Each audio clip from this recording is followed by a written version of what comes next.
Hey everyone, I hope you're all doing well and working your way through the material all right. In this lecture, I'm going to discuss the second reading from Classic Questions in Contemporary Film, Chapter 7, the chapter on normative ethical theory. Last time we looked at utilitarianism, right? And this time we're going to look at Kantian ethics. The bulk of this section is taken up with what your textbook calls respect for persons ethics, which is rooted out of Kant as well, as is deontology. So Kant's known as the kind of father of deontology. And I'll talk about a little bit of a difference between those two theories once we get into the material. But remember, what we're dealing with in this chapter are normative ethical theories or prescriptive theories that aim at identifying and defending some standard of right conduct or good living. In utilitarianism, we saw that the standard is the greatest happiness principle or the utility principle. It tells us to think about the consequences of our actions and to determine which of the possible actions that we might take would have the consequences of maximizing overall happiness. It's a teleological theory. It's a consequentialist theory. It emphasizes overall happiness for the most number of people. Kantian ethics is non-teleological. It's a non-consequentialist theory. So here, right conduct is not right because of what it produces, overall good or something like that. It's based on a different criterion, this idea of the categorical imperative. And we'll talk about two different versions of the categorical imperative here, one of which kind of goes along with how your textbook presents deontology, and the other one which goes along with how it talks about respect for persons ethics.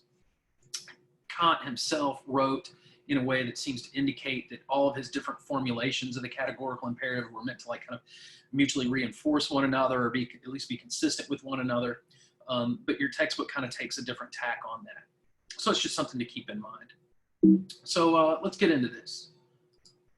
So deontology, right? So this is a non-consequentialist approach to moral theory. It says that what's important about an action are not the consequences of the action, but the intention or maxim that we're acting upon. Right? And so this theory, Kantian ethics, central to Kantian ethics of any stripe, is the idea of an obligation. Now, utilitarianism had obligations as well. We're obligated under that theory to maximize overall happiness and to perform those actions or follow those social policies that if everyone followed would maximize overall happiness. So that's, again, teleological and consequentialist. Deontology and respect for persons, neither of those are consequentialist or teleological theories. They base, so that's why I say here in the definitions, especially of deontology, that there are obligations, that this theory emphasizes the idea that there are obligations binding on all rational agents, regardless of the ends or purposes or goals that we're pursuing. And likewise, respect for persons ethics is a non-consequentialist theory, although it's non-absolutist. Your textbook talks about, and many people have interpreted Kant as offering a very rigorous moral theory that involves moral absolutes. So these are moral principles or judgments that should never be broken or never be overridden by any other moral norm or demand. And so this is the way your textbook splits these up, is that the one version of Kantianism that has absolutes is deontology. The non-absolutist version is the respect for persons tack. And so the respect for persons idea is the idea that we have obligations to refrain from using other autonomous or rational agents as mere means. That's rooted in the second version of the categorical imperative. All right, so let's take a look at two different versions of the categorical imperative and the kind of moral tests that they give us, right? For determining right conduct. Right? So first here I have a little thought experiment. It's called Jameson and Reagan's chainsaw. Most of us are taught when we're young kids that what we all ought to do with regard to promises is always keep our promises, right? And so here's so it's kind of an absolute, at least stated that way. Keep your promises. That looks like an absolutist statement. Doesn't have any exceptions built into the rule or anything like that. And so here's a thought experiment that raises the question of promise breaking. So imagine you borrowed a chainsaw from a friend, promising to return it whenever he asks for it. Imagine he turns up at your door in a visibly drunken state, accompanied by a bound and gagged companion who has already been severely beaten and is in a state of terror. I'll have my chainsaw now, he intones. Ought you to return it under those circumstances? And so we can ask ourselves, well, what does the categorical imperative say we ought to do in this situation? You might also ask yourself, just according to you, what you think ought to be done there, and what moral principle, if any, supports that decision about what to do, whether to break the promise and not return the chainsaw there. So again, keeping that idea in mind, let's turn to Kant here. And again, we're going to look at two different versions of the categorical imperative. The first one kind of goes along with deontology, and the second one goes along with respect for persons' ethics. And here I'm just kind of taking my point of departure from how your textbook discusses things. I kind of have some quibbles with it, but we don't have to get into all of that just to get the basic ideas down. So let's just take a look at these theories. And once again, I've pulled out a few kind of influential key passages from Kant's work, The Groundwork for the Metaphysics of Morals, where he talked about these ideas. So again, some key ideas to keep in mind here. How do we understand obligation according to deontologists? Deontology means the study of duties or obligations, right? Keep in mind it's a non-teleological theory. I'm going to talk about two different types of imperatives, but only the categorical imperative is the basis of morality, and then this idea of autonomy. Right? It's going to be important, especially for the second half of the lecture here. So here's the basic idea of the categorical imperative. It's an obligation binding on all rational beings, regardless of our aims, goals, or projects, even our collective goals. So it's non-teleological again. So here's the first formulation, often called the universal law formula of the categorical imperative. So Kant says, since the universality of a law according to which effects are produced constitutes what is properly called nature in the most general sense, that is the existence of things so far as they can be determined by general laws, the imperative of duty may be thus expressed thus: act as if the maxim of thy action were to become by thy will a universal law of nature. So again, this is a criteria that helps us answer the question, what ought I do? It's important to keep in mind that that I in the question, what ought I do, is not Chris Blakely with my particular wants, my particular desires or personal preferences or anything like that. Kant says that we have to clear moral reasoning of everything that's merely empirical, and that means everything that's merely, contingent or particular to me or just subjective, right? Remember, he's trying to identify an objective standard for morality. So that means it can't be based on personal considerations or cultural considerations, which are particular and contingent and change over time, right? So he says, act as if the maxim of thy action were to become by thy will a universal law of nature. So there's a couple of things in this that need to be noted. First is, what's a maxim? Well, a maxim is a subjective principle of action. So right now, I'm feeling a little thirsty, and you're about to see me take a drink of water.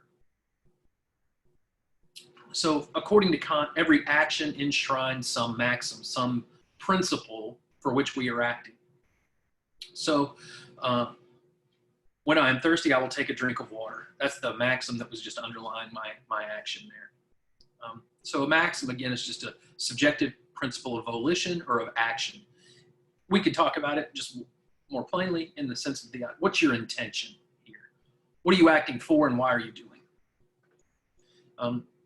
So then he says here, act as if thy maxim of thy action were to become by thy will a universal law of nature. So what Kant means by the will is the rational will. He distinguishes between our rational will and our rational agency and our inclinations, our bodily desires. And of course, for Kant, as it is the case with many philosophers, what's the real self is the rational universal self, right? So that's what he's driving at there by will. It's not act as you want everyone else to act. It's act on principles that can be willed as a universal law.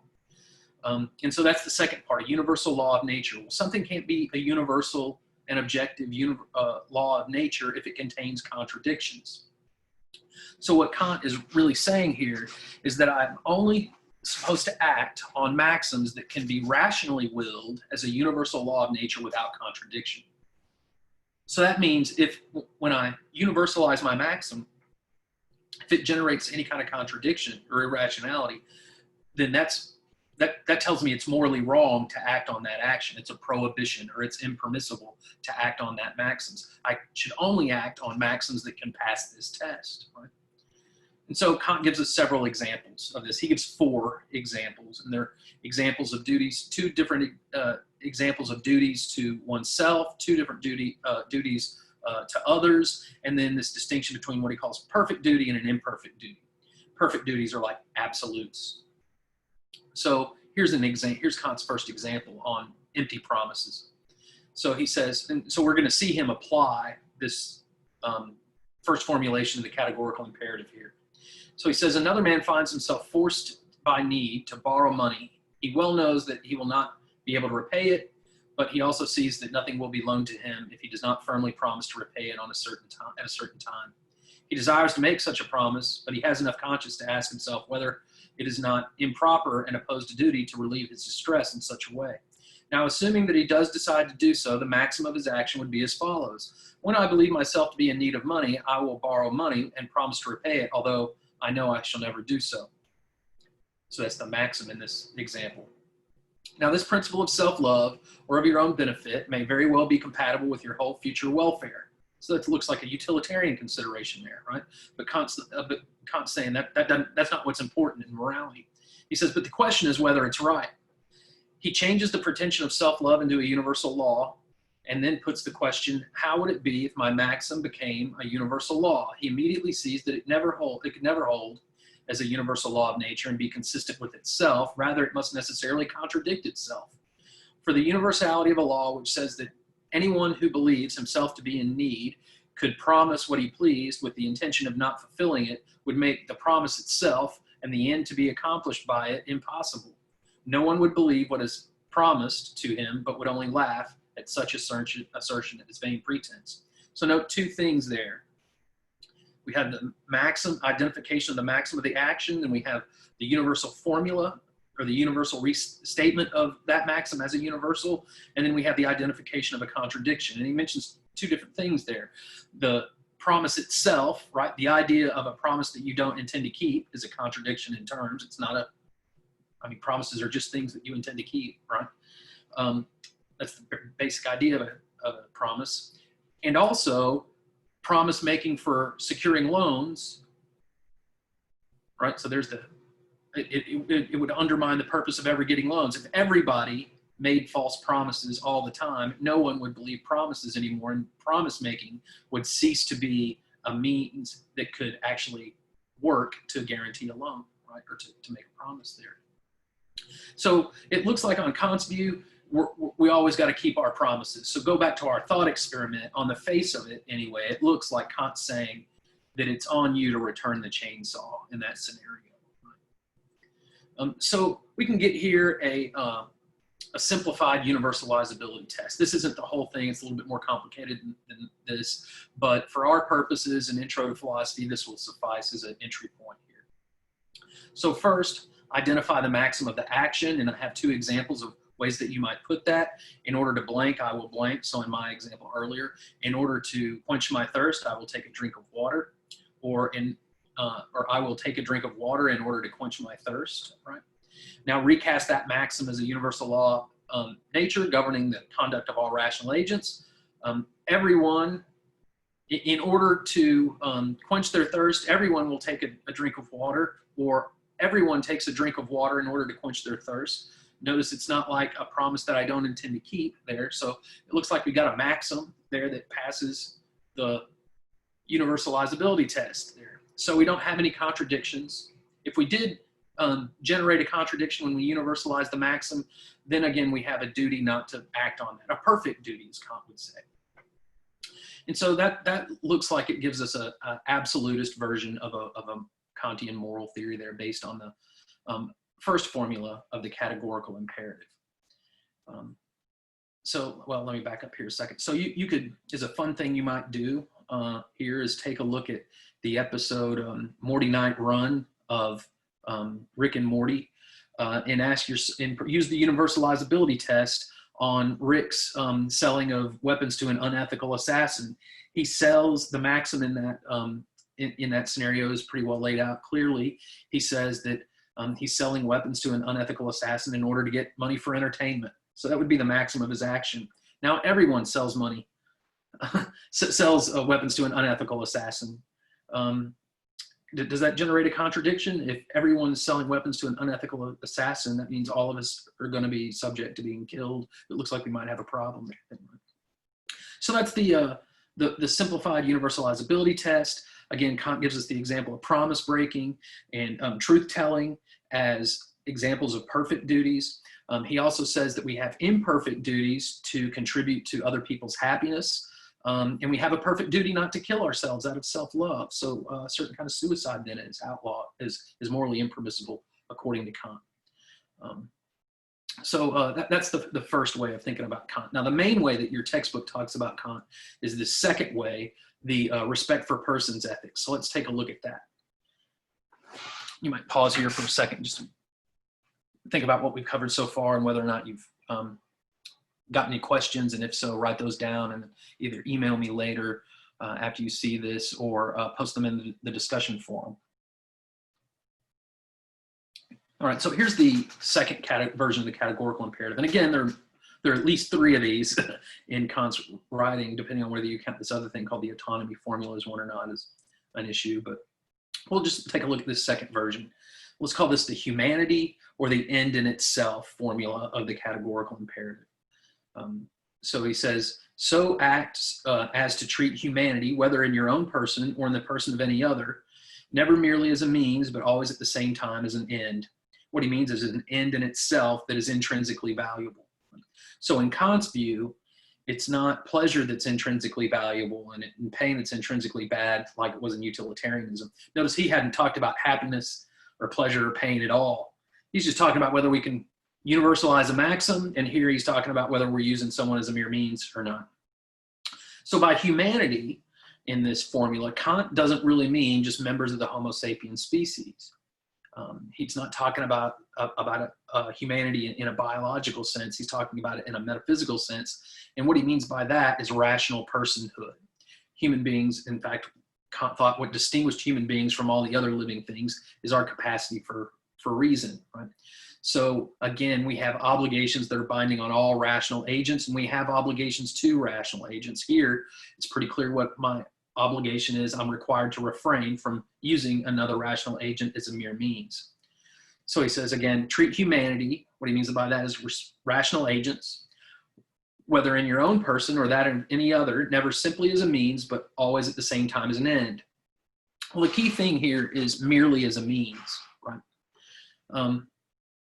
So to use someone as a mere means would involve that in principle they didn't have an opportunity to consent or really give informed consent to the plan that I'm involving them in. So the basic idea here is don't use rational agents, don't use people, right?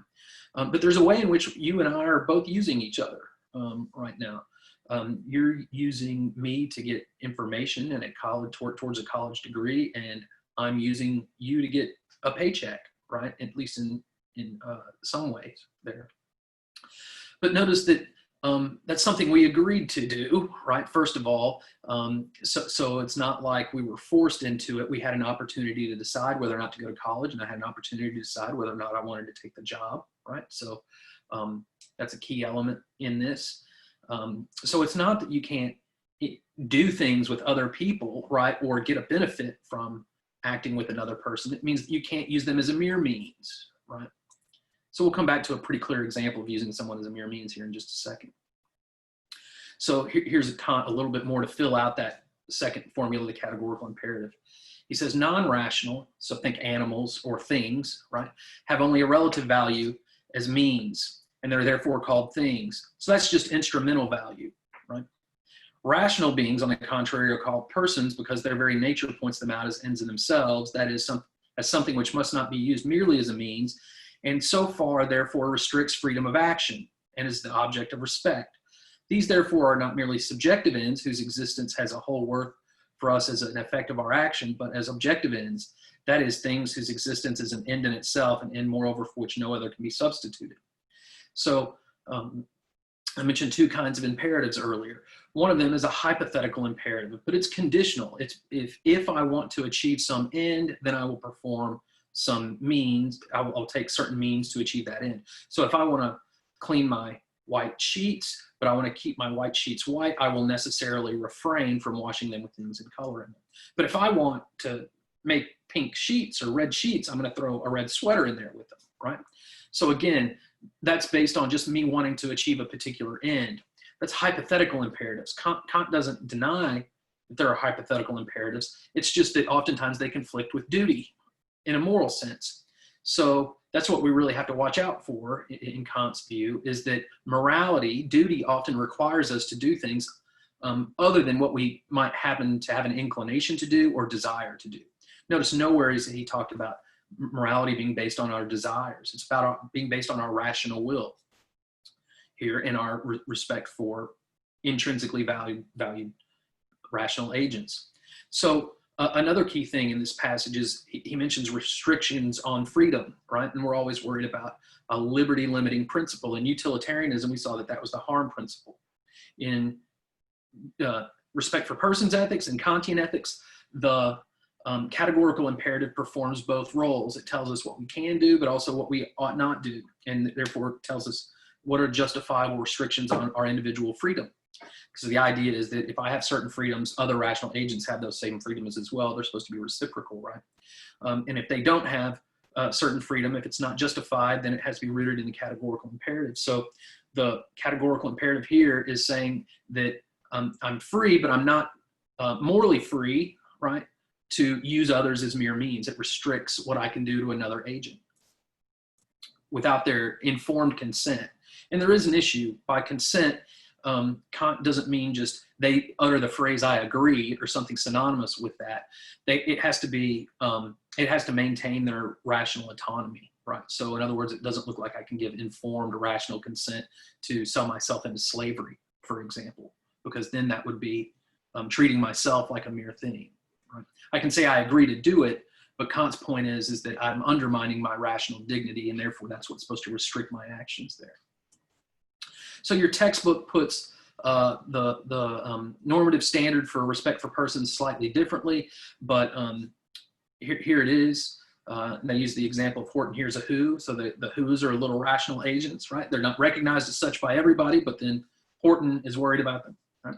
So your textbook author says, everyone ought to respect persons, including oneself, as autonomous agents, and thereby treat them as ends into themselves and not merely as a means to an end. Right? So that's the basic idea there. So here we could get an ends test. Does the maxim that I'm acting on, does it use anyone as a mere means? And if it does, then it's morally impermissible to act on that maxim. So you get the formula here. And again, I want to encourage you to be sure and take a hard look at how the textbook uses Horton here's a who to illustrate that. That'll give you a basic plan for how you need to think in order to do your short answer assignments for this chapter. So the way that the textbook uses Saving Private Ryan or Horton here's a who or Groundhog Day, those are models for how you should do the short answer assignment for this section. All right, so there's a little bit of a Horton here's a who. I mentioned respect for persons. Kant's ethics doesn't say much about animals. What it does say is it indicates that I don't have direct obligations to animals because they're not rational agents. Right? So there's a little bit of an issue there. And then to go along with this lecture, definitely what you need to do is to watch the episode Rick Potion number 9 from Rick and Morty. The question is, according to respect for persons ethics, is it morally permissible for Morty to give Jessica the love potion? And explain why or why not. And then according to a second question you might worry about is, according to respect for persons ethics, is it morally permissible for Rick to help Morty win Jessica's affection by giving him the love potion? Explain why or why not. The main question I want you to worry about is the more direct one about Morty's actions in that scenario. So that's a good piece of pop culture to worry about there with regard to Rick and Morty and Kantian ethics.